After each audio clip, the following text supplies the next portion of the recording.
Welcome to my channel Grasp with Priya. இன்றைக்கி நம்ம ரேஷியோஸில் already part 1 video இருக்குங்க. இது வந்து பார்ட் 2 வீடியோ. இதில் வந்து நம்ம பார்ட் 1 வந்து பேசிக் சம்ஸ்லாம் பார்த்துருப்போம். இது பார்ட் 2ல் வந்து அப்ளிகேஷன்ஸ் ப்ராப்ளம் வந்து பார்க்கலாங்க. இதில் ஃபஸ்ட்டு ப்ராப்ளம் என்னென்னா, இன் அ back there are 3 types of coins, 1 rupee, 50 paise and 20 paise in the ratio 3:8:20. Their total value is 372 rupees. The total number of coins எவ்வளோன்னு கேட்குறாங்க. இப்போ என்ன கொடுத்துருக்காங்கன்னா, 1 rupee coin, 50 paise coin, 25 paise காயினோட ரேஷியோ கொடுத்துட்டாங்க. அதனுடைய டோட்டலோட வேல்யூ கொடுத்துட்டாங்க. டோட்டல் வந்து 372 ருபீஸ்ன்னு கொடுத்துருக்காங்க. இதில் எவ்வளோ காயின்ஸ் இண்டிவிஜுவலாக எல்லாத்துலேயும் எவ்வளோ காயின்ஸ் இருக்குதுன்னு டோட்டலாக கவுண்ட் பண்ணணும். அதுதாங்க நம்மளோட ப்ராப்ளமு. இந்த மாதிரி ப்ராப்ளம்ஸ் கொடுத்துட்டாங்கன்னா நம்ம என்ன பண்ணணும் அப்படின்னா, ஃபஸ்ட்டு இது வந்து 1 ருப்பியில் இருக்குது, இதெல்லாம் பைசையில் இருக்குது. ஸோ எல்லாத்தையும் நம்ம காமனாக ஒரே இதில் வச்சுக்கணும். இப்போ டோட்டல் வேல்யூ வந்து நமக்கு ருப்பீஸில் கொடுத்துருக்குறாங்க. இது வந்து ருப்பீஸில் கொடுத்துருக்கனால ஸோ அந்த மாதிரியே நம்ம கன்வெர்ட் பண்ணிக்கலாம். இப்போ இதை எப்படி எழுதலாங்க? 3 இன்ட்டு இது வந்து 1 ருப்பி காயினோடது, ஸோ 1ன்னு அப்படியே வச்சுக்கலாம். 8 இன்ட்டு இது வந்து 50 பைசேவோடது. 50 பைசே வந்து நம்ம வந்து ருப்பீஸில் எழுதணும் அப்படின்னா 50 divided by 100ன்னு எழுதலாங்களா? நெக்ஸ்ட்டு 20 இன்ட்டு 25 பைசேவை எப்படி ருப்பீஸில் எழுதலாம்? 25 by 100ன்னு எழுதலாம். இதனுடைய டோட்டல் வேல்யூ வந்து 372. இஸ்டூவில் இருக்கிறதுனால நம்ம எக்ஸ் வச்சு எழுதிக்கலாங்களா? இப்போ இதை எப்படி எழுதலாம்? 3x ப்ளஸ் இதை கேன்சல் பண்ணிங்கன்னா 1 2 4 4x ப்ளஸ் இதை கேன்சல் பண்ணிங்கன்னா 5x ஈக்குவல் டு 372 ருபீஸ். இப்போ இதை வச்சு நம்ம எக்ஸ் ஃபைன் பண்ணிடலாம். எக்ஸ் ஃபைன் பண்ணலாங்களா? என்ன வரும்? 7 7 + 5 12x ஈக்குவல் டு 372. நீங்கள் எக்ஸோட வேல்யூ ஃபைன் பண்ணிடலாங்களா? கேன்சல் பண்ணிங்கன்னா 31. எக்ஸ் வந்து 31 ஃபைன் பண்ணியிருக்கோம். இப்போ நம்ம கொஸ்டின் என்ன? டோட்டல் நம்பர் ஆஃப் காயின்ஸ் என்ன? டோட்டல் நம்பர் ஆஃப் காயின்ஸ் எப்படி இது காயினோட ரேஷியோ கொடுத்துருக்காங்களா? இப்போ நீங்கள் வந்து இங்கே எழுதுனது வந்து அதை காயினை வந்து இன் டேர்ம்ஸ் ஆஃப் ருப்பீஸில் மாற்றிருக்கேன். ஏன்னா நமக்கு இங்கே டோட்டல் ருப்பி கொடுத்துருக்கனால தான் இந்த மாதிரி சேஞ்ச் பண்ணோம். ஆனால் ஆக்சுவலாக காயினோட ரேஷியோ வந்து இதுதான். இப்போ டோட்டல் நம்பர் ஆஃப் காயின்ஸ் கேட்குறதுனால 20 + 8 28, 28 + 3 31. 31x ஈக்குவல் டு எவ்வளோங்கிறது தான் நமக்கு கொஸ்டின். எக்ஸ் வந்து நமக்கு 31, அதுவும் 31 ஃபைன் பண்ணியிருக்கோம். So 31 × 31 equal to 961. 961 is the answer. 961 coins டோட்டலாக இருந்தால் தான் அதனுடைய டோட்டல் வேல்யூ 372 நமக்கு கிடைக்கும். புரிஞ்சுதுங்களா? இனி அடுத்து நெக்ஸ்ட் ப்ராப்ளம் பார்க்கலாம். இந்த ப்ராப்ளமில் அதே மாதிரி தாங்க. இதில் டோட்டல் நம்பர் ஆஃப் காயின்ஸ் கேட்டாங்க. இதில் வந்து பர்டிகுலராக இந்த காயின் வேணும்னு சொல்லி கேட்குறாங்க. பார்க்கலாங்க. 180 ருபீஸ் ஒரு பாக்ஸில் இருக்குது. Consist of 1 rupee coin, 50 paise coin, 25 paise coins இருக்குது. அந்த காயினோட ரேஷியோ 2:3:4 கொடுத்துட்டாங்க. What is the number of 50 paise coin மட்டும் கேட்குறாங்க. அப்படி கேட்டாங்கன்னா இதே கான்செப்ட் தாங்க. 50 பைசே மட்டும் நம்ம ஃபைன் பண்ணணும். இப்போ இதை எப்படி பண்ணலாம்? நம்ம யூஸ்வலாக என்ன பண்ணுவோம்? இந்த 2 இன்ட்டு 1 ருப்பி காயினை ஒன்றும் பண்ண முடியாது. 3 இன்ட்டு எல்லாத்தையும் காயின் நம்ம ருப்பீஸாக மாற்ற போகிறோம். ஏன்னா இங்கே 180 ருப்பீஸில் கொடுத்துருக்கனால 1 ருப்பி அப்படியே எழுதிக்கணும். 3 இன்ட்டு 50 பைசேக்கு நம்ம என்ன எழுதணும்? 50 by 100ன்னு எழுதணும். அடுத்து 4 இன்ட்டு 25 பைசேக்கு 25 by 100ன்னு எழுதணும். இதனுடைய டோட்டல் வேல்யூ 180 ருபீஸ். இப்போ இதை வந்து 2x ப்ளஸ் கேன்சல் பண்ணிங்கன்னா 2, 3/2x ப்ளஸ் இதை கேன்சல் பண்ணிங்கன்னா 4 கேன்சல் ஆயிரும். வெறும் எக்ஸ் ஈக்குவல் டு 180. ஓகேங்களா? இப்போது இப்படி இருந்ததுன்னா நம்ம என்ன பண்ணலாம்? இந்த 2 இங்கேயும் மல்டிபிள் பண்ணி, அதாவது இந்த 2வை இங்கேயும் மல்டிபிள் பண்ணிடணும். 4x ப்ளஸ் இந்த 3x அப்படியே இருக்கும். இந்த 2 இங்கே 2x ஆயிரும். டிவைடட் பை ஹோலாக 2ன்னு எழுதிக்கலாம். உங்களுக்கு அந்த ஃப்ராக்ஷன் அடிஷன்லாம் உங்களுக்கு தெரியும்னு நினைக்கிறேங்க. அதை தான் நான் பண்ணியிருக்கேன். ஒரு நம்பர் ஃப்ராக்ஷனில் இருக்குது, மித்த 2 நம்பர் ஹோலில் இருக்குது. எல்லாத்தையும் நம்ம ஒரே நம்பரை மாற்றணும் அப்படின்னா இதை இந்த சைடும் மல்டிபிள் பண்ணி டிவைடட் பை 2. மல்டிபிள் பண்ணி டிவைட் பண்ணாலும் நமக்கு வேல்யூ மாறாது, அந்த கான்செப்ட் தாங்க பண்ணியிருக்கேன். நெக்ஸ்ட்டு வந்து இந்த 2 இங்கே டிவிஷனில் இருக்குது, இந்த சைடு போகும்போது மல்டிபிள் ஆயிரும். இப்போ இதெல்லாம் ஆட் பண்ணோன்னா 4 + 3 7, 7 + 2 9, 9x = 180 × 2. இந்த 2 டிவைடில் இருக்கிறது இந்த சைடு மல்டிபிளாக போயிடுச்சு. இதை கேன்சல் பண்ண என்னங்க வரும்? 9 டேபிள் அடித்தோன்னா 20. இப்போ x = 14 கிடச்சிருக்கு. எக்ஸோட வேல்யூ தான் 14 ஃபைன் பண்ணியிருக்கோம். நமக்கு 50 பைசே எத்தனை காயின்னு தான் வேணும். காயினோட ரேஷியோ படி பார்த்தீங்கன்னா 50 பைசேக்கு 3 × எக்ஸ்னு வருங்களா? 3 × 40. 50 பைசேவோடது 3 × 40 120 இஸ் தி ஆன்சர். ஓகேங்களா? புரிஞ்சுதுன்னு நினைக்கிறேன் உங்களுக்கு. நெக்ஸ்ட் சம் பார்க்கலாங்க. இப்போ இந்த ப்ராப்ளமில் வந்து பார்த்தீங்கன்னா the sum of the two number வந்து 200 and the difference is 50. What is the ratio of two number? ஒரு ரெண்டு நம்பர் இருக்குது, அந்த ரெண்டு நம்பரை ஆட் பண்ணும்போது 200 கிடைக்கணும். டிஃப்ரென்ஸ்னால் ரெண்டுக்குள்ள சப்ராக்ஷன்ஸ், இந்த ரெண்டு நம்பரை சப்ராக்ட் பண்ணும்போது நமக்கு 50 கிடைக்கணும். அப்படின்னா அதனுடைய ரேஷியோ என்னவா இருக்கும் அப்படின்னு இந்த மாதிரி சம்ஸ்லாம் வந்து பை ஆன்சரே நம்ம வந்து போயிடலாங்க. இப்படி எப்படி பை ஆன்சர் போகலாம் அப்படின்னா, இப்போ ஃபஸ்ட் ஆப்ஷன் எடுத்துக்கோங்க. ஃபஸ்ட் ஆப்ஷன் எடுத்துக்கிட்டிங்கன்னா 3 and 4 இருக்குது. நமக்கு தெரியும் their difference is 15 தெரியும். அப்போ இதனுடைய டிஃப்ரென்ஸ் என்ன? இதனுடைய டிஃப்ரென்ஸ் வந்து 1. 3x 4xன்னு வச்சுக்கிட்டிங்கன்னா அதனுடைய டிஃப்ரென்ஸ் வந்து 1x, அதாவது எக்ஸோட வேல்யூ என்ன? 15 எடுத்துக்கிட்டிங்கன்னா 3xனா 150 வரும், 4xனா 200 வரும். இப்போ இது ரெண்டையும் ஆட் பண்ணால் நமக்கு என்ன வரணும்?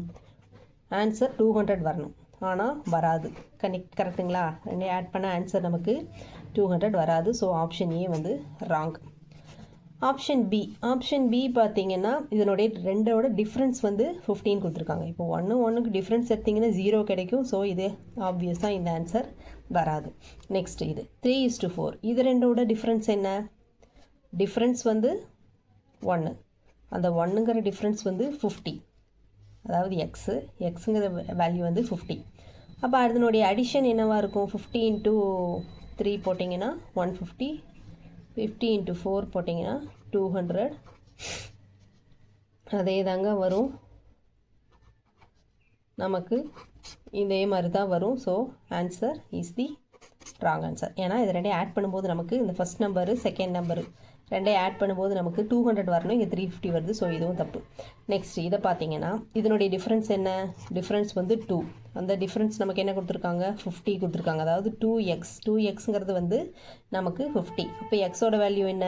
எக்ஸோட வேல்யூ 25. இப்போ எக்ஸோட வேல்யூ 25னா நம்பர் என்னவாக இருக்கும்? 25 × 3 75 ஒரு நம்பரு, 25 × 5 125 ஒரு நம்பர். இப்போ இது ரெண்டையும் ஆட் பண்ணால் நமக்கு answer 200. So option 4 is the answer. ஓகேங்களா? புரிஞ்சிருக்கும்னு நினைக்கிறேன் உங்களுக்கு.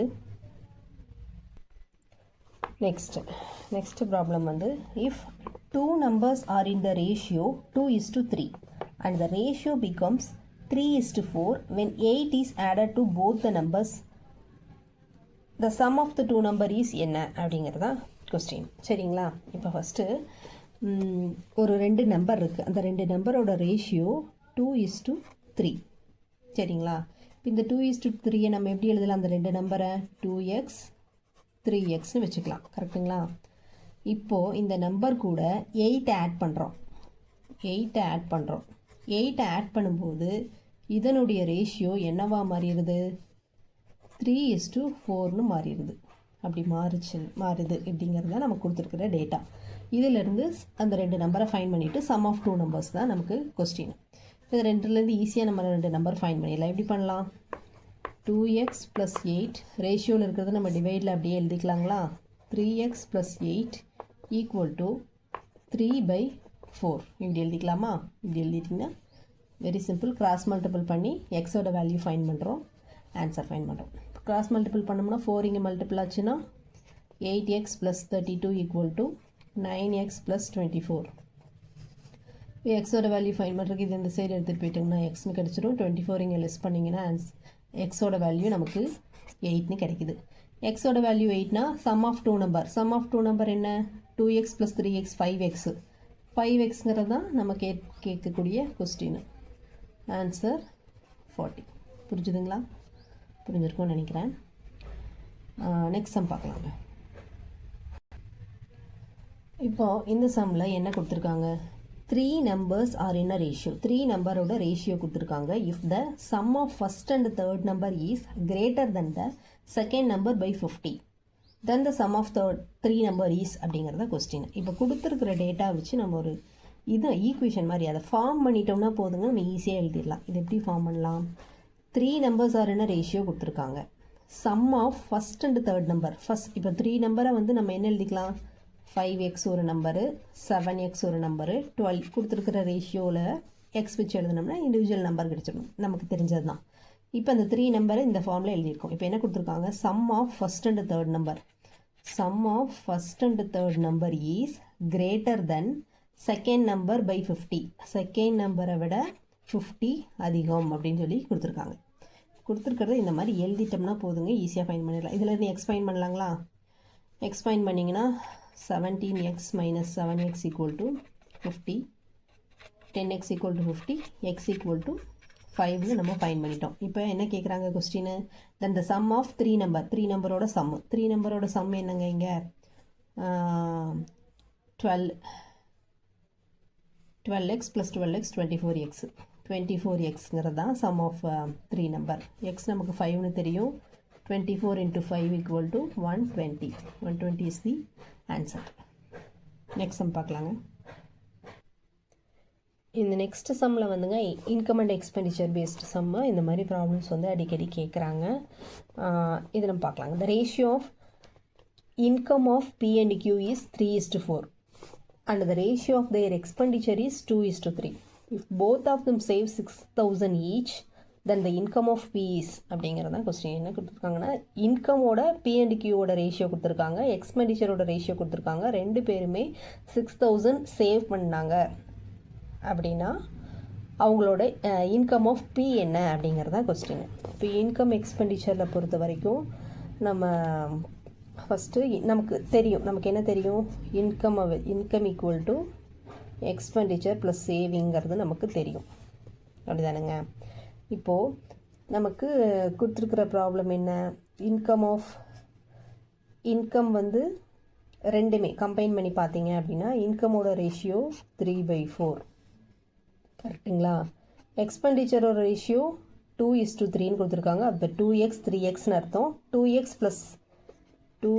ப்ளஸ் 6,000ங்கிறது தான் பியோட income equal to expenditure plus saving. கியூவோடது நமக்கு தெரியும் 3x ப்ளஸ் 6,000. புரியுதுங்களா. கொடுத்துருக்கிறது இந்த மாதிரி ஃபார்மில் எழுதிட்டாலே போதுங்க, நம்ம ஈஸியாக ஃபைன் பண்ணிக்கலாம். சரிங்களா. இப்போது என்ன பண்ணலாம், எப்பயும் போல் எக்ஸ் கண்டுபிடிக்கணும், கிராஸ் மல்டிபிள் பண்ணி எக்ஸ் கண்டுபிடிச்சிடலாம். 9x plus 18,000 equal to 8x plus 24,000. இப்போ இந்த சைடு வந்துன்னா எக்ஸ் ஈக்குவல் டு 18 இங்கே சப்ராக்ட் ஆச்சுன்னா நமக்கு என்ன கிடைக்கும், 6,000 கிடைக்கும். எக்ஸோட வேல்யூ 6,000 ஃபைன் பண்ணியாச்சு. இப்போ நமக்கு என்ன கேட்குறாங்க, இன்கம் ஆஃப் பி தான் கேட்குறாங்க. பியோட இன்கம் என்ன, 3:4னா 3x, எக்ஸ் நம்ம 6,000 ஃபைன் பண்ணியிருக்கோம். ஸோ 3xங்கும் போது இன்கம் ஆஃப் பி என்ன 18,000. புரிஞ்சுதுங்களா. Very simple. இப்போ நம்ம இந்த இன்கம் எக்ஸ்பெண்டிச்சர்லேயே இன்னொரு நெக்ஸ்ட் சம் பார்க்கலாங்க. இன்கம் எக்ஸ்பெண்டிச்சரில் இந்த சம் பொறுத்த வரைக்கும் என்னங்கன்னா, a man spend a part of monthly income and saves a part of it. Monthly இன்கம்லேருந்து ஒரு பார்ட்டை செலவு பண்ணுறான், ஒரு பார்ட்டை சேமிக்கிறான். அந்த ratio of the expenditure to his saving, இது வந்து லாஸ்ட் சம்மில் வந்துங்க ஒரு 2 பர்சனை கம்பேர் பண்ணி கொடுத்துருந்தாங்க. இதில் ஒரே ஒரு பர்சன், அந்த பர்சனோட எக்ஸ்பெண்டிச்சருக்கான எக்ஸ்பெண்டிச்சர் இஸ் டு சேவிங்கான ரேஷியோ கொடுத்துட்டாங்க. If this monthly income is, monthly இன்கமையும் கொடுத்துட்டு what is the amount of his monthly saving கேட்குறாங்க. இப்போ என்ன கொடுத்துருக்காங்க, நமக்கு என்ன தெரியும், income equal to expenditure plus சேவிங்கிறது நமக்கு தெரியும். கரெக்டுங்களா. இப்போது மந்த்லி இன்கம் சேவிங் என்ன, சேவிங் வந்து எக்ஸ்பெண்டிச்சரோட வேல்யூ என்ன 26x, சேவிங்கோடது 3x. நமக்கு இந்த மாதிரி ப்ராப்ளம் கொடுத்துட்டாங்கன்னு ஒரே ஒரு பர்சன் மட்டும்தான் அப்படின்னா, இப்போ நமக்கு சேவிங் எடுத்துக்கிட்டோம் அப்படின்னா 3 டிவைடட் பை டோட்டல் இன்ட்டு அவங்களோட மந்த் இன்கம் வேல்யூ. இதை போட்டிங்கனாலே ஈஸியாக என்ன கிடைக்கும் அவங்களோட, ஏன்னா மந்த்லி சேவிங் தான் கேட்குறாங்கங்கிறனால நம்ம டேரெக்டாக சேவிங்கை மட்டும் போட்டுட்டு போயிடலாம். நீங்கள் இந்த பார்ட்னர்ஷிப் அந்த மாதிரி ப்ராப்ளம்லாம் எடுத்துக்கிட்டிங்கன்னா உங்களுக்கு இந்த கான்செப்ட் புரியும். இன்கேஸ் உங்களுக்கு இது புரியலை அப்படின்னா நான் நெக்ஸ்ட்டு டாபிக் வந்து நான் பார்ட்னர்ஷிப் எடுக்கிறேங்க. நீங்கள் அதை ஃபுல்லாக பாருங்கள். உங்களுக்கு கண்டிப்பாக இந்த கான்செப்ட் வந்து உங்களுக்கு புரியும். இப்போ ஒரு சிங்கிள் பர்சனோட எக்ஸ்பெண்டிச்சர் சேவிங்கோட ரேஷியோ கொடுத்துருக்காங்க, அமௌண்ட் ஆஃப் சேவிங் கேட்குறாங்க, மந்த்லி இன்கம் கொடுத்துட்டாங்க அப்படின்னா அந்த சேவிங் இது வந்து எக்ஸ்பெண்டிச்சர், இது சேவிங்கான நம்பர் 3 டிவைடட் பை இது 2 டோட்டல் இன்டூ அவங்களோட மந்த்லி இன்கம் போட்டிங்கனாலே நமக்கு அவங்களோட அமௌண்ட் ஆஃப் மந்த்லி சேவிங் கிடச்சிரும். இதை எக்ஸ்பெண்டிச்சர் கேட்டாங்கன்னா 26 divided by 29 into monthly income போட்டிருப்போம். இங்கே சேவிங் கேட்குறனால சேவிங் மட்டும் ஃபைன் பண்ணுறோம். புரிஞ்சுதுங்களா? இப்போ இதை கேன்சல் பண்ணிங்கன்னா என்ன கிடைக்கும்? 250 மல்டிபிள் பண்ண 750 இஸ் தி ஆன்சர். ஓகேங்களா? இப்போது இந்த problem A box of sweet was distributed between A and B in a ratio 3:4. If A got 36 sweets, what was the total number of sweet? இப்போது ஒரு பாக்ஸில் ஸ்வீட் இருக்குதுங்க. அந்த ஏக்கும் பிக்கும் என்ன ரேஷியோவில் பிரித்து கொடுக்குறாங்க? 3:4. இப்போ ஏக்கு வந்து 36 கிடச்சதுன்னா டோட்டல் நம்பர் ஆஃப் ஸ்வீட்ஸ் என்ன? இது வெரி வெரி சிம்பிளுங்க. இப்போ ஏவை வந்து என்னன்னு எழுதிக்கலாம்? ஏவோட வேல்யூ வந்து 3x, இது வந்து 4x. 3x வந்து என்ன நமக்கு கொடுத்துருக்காங்க? 36. அப்போ இதிலேருந்து எக்ஸ் கண்டுபிடிச்சிடலாங்களா? எக்ஸ் கண்டுபிடிச்சோம்னா எக்ஸோட வேல்யூ என்ன கிடைக்கும் நமக்கு? 3x 36னா எக்ஸ் வந்து 12. என்ன கேட்குறாங்க? டோட்டல் நம்பர் ஆஃப் ஸ்வீட்ஸ் தான் கேட்குறாங்க. டோட்டல் நம்பர் ஆஃப் ஸ்வீட்ஸ் பார்த்தீங்கன்னா 3x + 4x என்னங்க? 3x + 4x 7x. 7x என்னங்கிறத கேட்டிருக்காங்க. எக்ஸ் நம்ம ஃபைன் பண்ணிட்டோம். ஸோ 7 × 12 போட்டிங்கன்னா என்ன ஆன்சரோ அதுதான் total number of sweets. 84 is the answer. இப்போது next problem. In a college there are 48 students. Ratio of boys is to girls வந்து 5:3. The number of girls to be added to make the ratio of boys to girls 6:5. அதாவது ஒரு காலேஜில் வந்து 48 students இருக்காங்க. Boys to girls ratio வந்து 5:3. இந்த ratio வந்து 6:5 ஆகணும் அப்படின்னா எவ்வளோ நம்பர் ஆஃப் கேர்ள்ஸ் ஆட் ஆகணும்? பாய்ஸ் வந்து எதுவுமே கொடுக்கல, ஸோ பாய்ஸ் ஆட் ஆகலை. கேர்ள்ஸ் எவ்வளோ நம்பர் ஆட் ஆனால் இந்த ரேஷியோ கிடைக்கும் அப்படின்னு கேட்குறாங்க. புரிஞ்சுதுங்களா? இப்போ இந்த ப்ராப்ளம் வந்து ரொம்ப ஈஸி. எப்படி பண்ணலாம் அப்படின்னா டோட்டலாக 48 ஸ்டூடெண்ட்ஸ் இருந்திருக்காங்க. ஃபஸ்ட்டு வந்து 48 ஸ்டூடெண்ட்ஸ் இருந்திருக்காங்க. 48 ஸ்டூடெண்ட்ஸோட பாய்ஸ் கேர்ள்ஸ் ரேஷியோ நமக்கு 5:3ன்னு கொடுத்துருக்காங்க. அப்போ 5x 3x equal to total வந்து என்னங்க நமக்கு 48. இதுலேருந்து நமக்கு எக்ஸ் கண்டுபிடிச்சிடலாங்களா? எக்ஸ் கண்டுபிடிச்சோம்னா என்ன கிடைக்கும்? 8x = 48, x = 6. இப்போது நமக்கு பாய்ஸ் கேர்ள்ஸ் ரேஷியோ வந்து என்ன கொடுத்துருக்கு அதை விட்டுருங்க. இப்போ நமக்கு இந்த பாய்ஸ் இண்டிவிஜுவலாக பாய்ஸ் கேர்ள்ஸ் ரேஷியோ என்ன வருங்க? இந்த 6 இங்கே சப்ஸ்டியூட் பண்ணி பார்த்தீங்கன்னா பாய்ஸ் என்ன கிடைக்குது? 6 × 5 30. கேர்ள்ஸ் எவ்வளோ இருக்காங்க? 6 × 3 18 இருக்காங்க. இப்போது பாய்ஸில் எந்த சேஞ்சுமே கிடையாது. ஆனால் கேர்ள்ஸில் வந்து எவ்வளவோ நம்பர்ஸ் வந்து ஆட் ஆகுறாங்க. சரிங்களா? ஆட் ஆனால் அவங்களோட ரேஷியோ 6/5ன்னு கொடுத்துருக்காங்க. இப்போது இதை கிராஸ் மல்டிபிள் பண்ணி எக்ஸ் ஃபைன் பண்ணால் எவ்வளோ நம்பர் ஆஃப் கேர்ள்ஸ் ஆட் ஆகிருக்காங்கங்கிறது நமக்கு தெரிஞ்சிடும். கிராஸ் மல்டிபிள் பண்ணிங்கன்னா என்னங்க வரும்? 150 = 18 × 6 + 6x. இது அப்படியே இந்த சைடு கொண்டு 6x = 150 minus 6 8s are 48, 108. அப்போது 6x = எவ்வளோங்க வரும்? 2 10 42. இப்போ x = 6 7s are 42. x = 7. நமக்கு 7 நம்பர் ஆஃப் கேர்ள்ஸ் ஆட் ஆனால் தான் நமக்கு இந்த ரேஷியோ கிடைக்கும். புரிஞ்சுதுங்களா? இப்போ இதுவும் அதே மாதிரி ப்ராப்ளம்ஸ் தாங்க. the ratio of number of boys and girls in a school of 720 students is 7:5.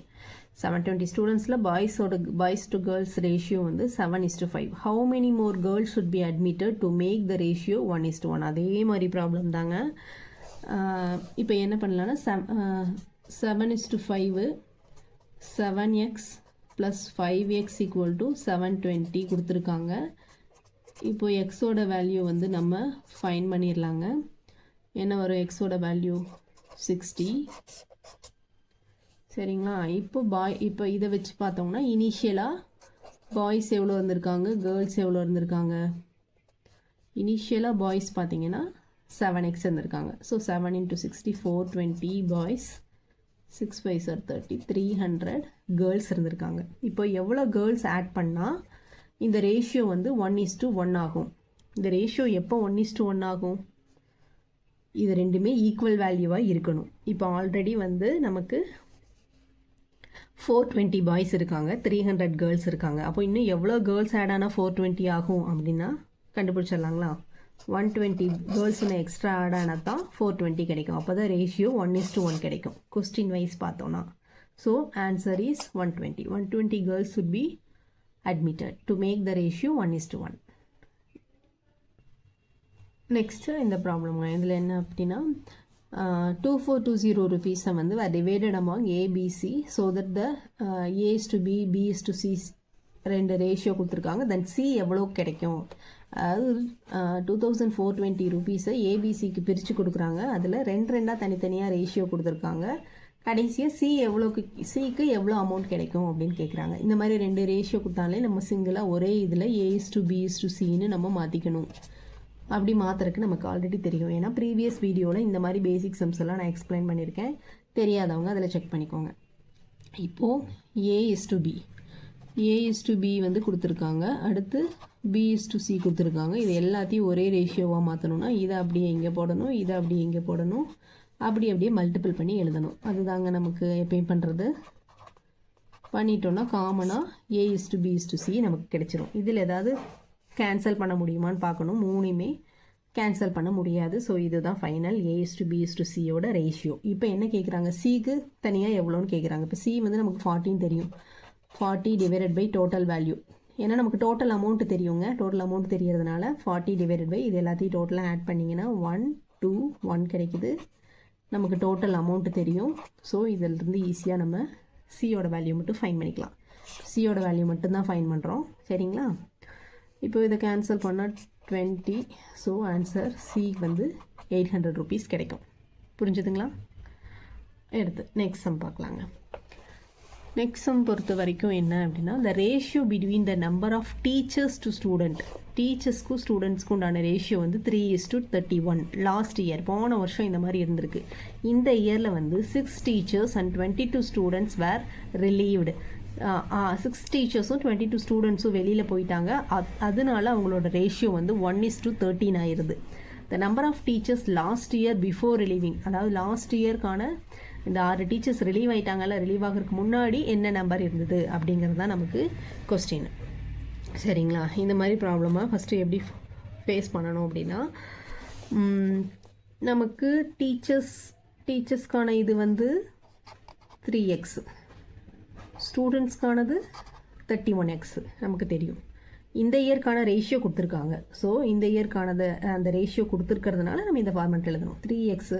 Teachers 6 பேர் போயிட்டாங்க, ஸ்டூடெண்ட்ஸ் 22 பேர் போயிட்டாங்க. அப்படி போனால் அவங்களோட ரேஷியோ 1/13. இது வந்து கொடுத்துருக்கிறத நம்ம இந்த மாதிரி மாற்ற தெரிஞ்சிட்டாலே போதுங்க. நம்ம ஈஸியாக ஃபைன் பண்ணிடலாம். இந்த மாதிரி எழுதணும். எப்படி எழுதணும், எந்த மாதிரி ப்ராப்ளம்க்கு எப்படி எழுதணுங்கிறது தான் மேக்ஸில் இருக்கக்கூடிய சூட்சமம்.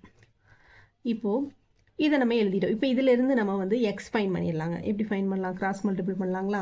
13 × 3 39x minus 78 = 31x minus 22. இதை 13 இங்கே மல்டிபிள் பண்ணியிருக்கேன், இந்த 1ஆல் இதை மல்டிபிள் பண்ணியிருக்கேன், வேறு எதுவும் பண்ணலை.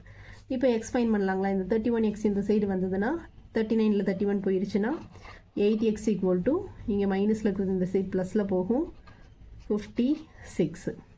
இப்போ x = 7. இப்போ எக்ஸ் வந்து நம்ம 7 ஃபைன் பண்ணிட்டோம். நமக்கு இந்த number of teachers last year எவ்வளோ இருந்தாங்கன்னு நமக்கு தெரியணும். லாஸ்ட் இயரோட ரேஷியோ நமக்கு 3:31ங்கிறது நமக்கு தெரியும். கரெக்டுங்களா? அப்போது அப்படி பார்த்தீங்க அப்படின்னா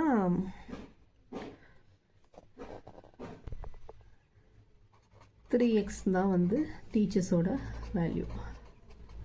21 லாஸ்ட் இயரு 21 டீச்சர்ஸ் இருந்திருக்காங்க. புரிஞ்சுதுங்களா?